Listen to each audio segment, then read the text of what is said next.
আসসালামু আলাইকুম। আজকের ক্লাসে আমরা শিখব কিভাবে আমরা খুবই সহজে ইংরেজিতে ফোনে কথা বলতে পারি। বিভিন্ন কারণে আমাদেরকে অনেক সময় কিন্তু ফোনে কথা বলতে হয়। প্রতিদিন অনেক ঘন্টায় আমরা ফোনের উপরে স্পেন্ড করি। অনেক ক্ষেত্রে দেখা যায় যে কিছু পরিস্থিতি এসে পড়ে যেখানে আমাদের ইংরেজিতে কথা বলতে হয়।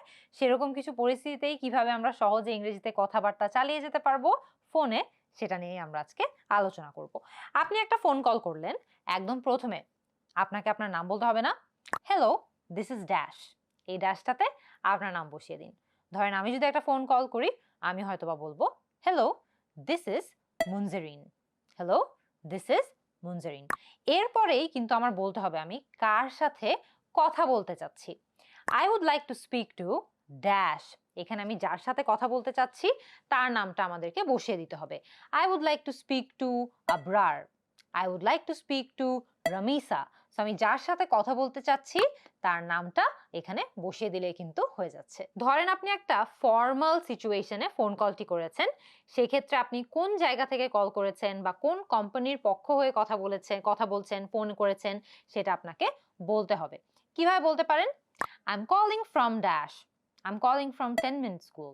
যে আমি 10 মিনিট স্কুলের থেকে ফোনটা করেছি। I am calling from XYZ hospital. আমি অমুক হসপিটাল থেকে কল করেছি। তো যেই জায়গা থেকে, যেই কোম্পানি থেকে আপনি কলটা করেছেন, সেই কোম্পানির নামটা এখানে বসিয়ে দিবেন।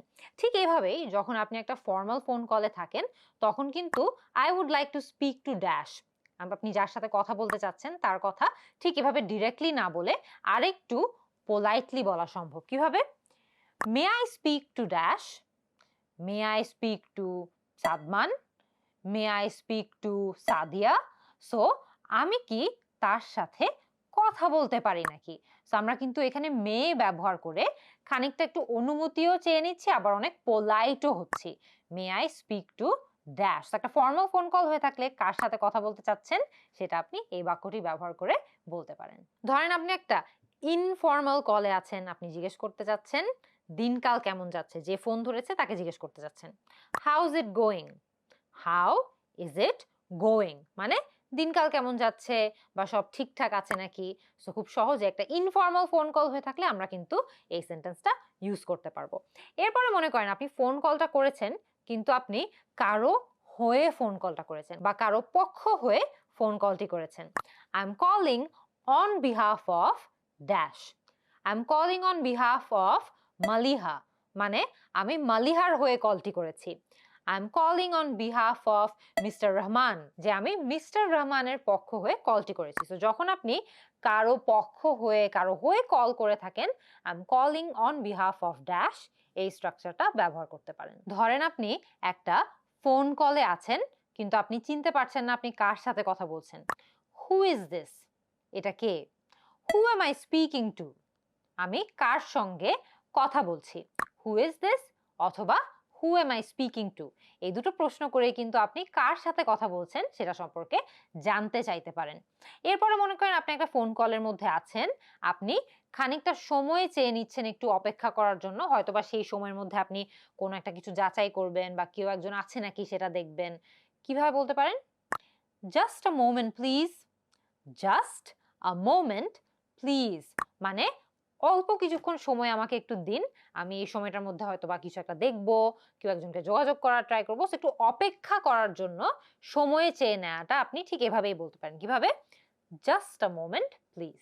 ধরে নিন আপনাকে কেউ একজন ফোন করলো, ঠিক আছে? আপনাকে কেউ একজন ফোন করলো কোনো একজন ব্যক্তিকে চেয়ে বা কোনো একজন ব্যক্তিকে খুঁজে, আপনি তাকে ফোনে বলতে চাচ্ছেন যে সে এখন নেই। I am sorry, he is not here right now, যে দুঃখিত তিনি এখন এখানে নেই। Would you like to leave a message for him, যে আপনি কি তার জন্য কোনো মেসেজ রাখতে চান বা দিতে চান। I am sorry, he is not here right now, would you like to leave a message for him. ধরেন আপনি কারোর জন্য একটা মেসেজ ছেড়ে দিতে চাচ্ছেন বা কারোর জন্য একটি মেসেজ দিতে চাচ্ছেন। কিভাবে বলতে পারেন সেটা? I would like to leave a message for him. খুবই সহজ না? আগের সেন্টেন্সটার মতোই। I would like to leave a message for him, আমি তার জন্য একটি মেসেজ দিতে চাচ্ছি। ধরেন কেউ একজন আপনাকে ফোন করলো, কিন্তু সে ভুল জায়গায় কল করেছে, ভুল নম্বরে কল করেছে। কিভাবে তাকে সেটা আপনি বলতে পারেন? I am sorry, you have the wrong number মানে আপনার কাছে ভুল নাম্বারটি আছে, আপনি ভুল নাম্বারে কল করেছেন। I am sorry, you have the wrong number. এরপরে আরেকটা পরিস্থিতির কথা ভাবুন। ধরেন কেউ একজন কিছু একটা বলেই যাচ্ছে ফোনে, কিন্তু আপনি শুনতে পারছেন না সে কি বলছে। তাকে কিভাবে সেটা আপনি বোঝাতে পারেন? I am sorry, I can't hear you. I am sorry, I can't hear you মানে দুঃখিত, আমি আপনার কথা শুনতে পারছি না। ধরেন আপনি তাকে বলতে চাচ্ছেন সে যাতে কথাটা একবার রিপিট করুক, আরেকবার যাতে বলুক। কিভাবে বলতে পারেন? Could you say that again? Could you say that again? আপনি কি কথাটি আরেকবার বলতে পারবেন? Could you say that again? অথবা আপনি এটাও বলতে পারেন, could you say that one more time? এরও অর্থ হলো কথাটা কি আপনি আরেকবার বলতে পারবেন নাকি।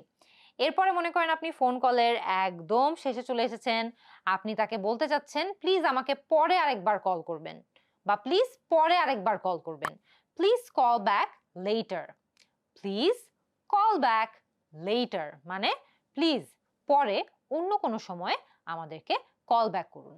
এরপরে ধরেন আপনি কলটা শেষ করতে চাচ্ছেন, শেষ করার সময় খুব সিম্পলি শেষ করে দেওয়া পসিবল, তাহলে কি বলতে পারেন? আপনি বলতে পারেন থ্যাংক ইউ, গুড বাই।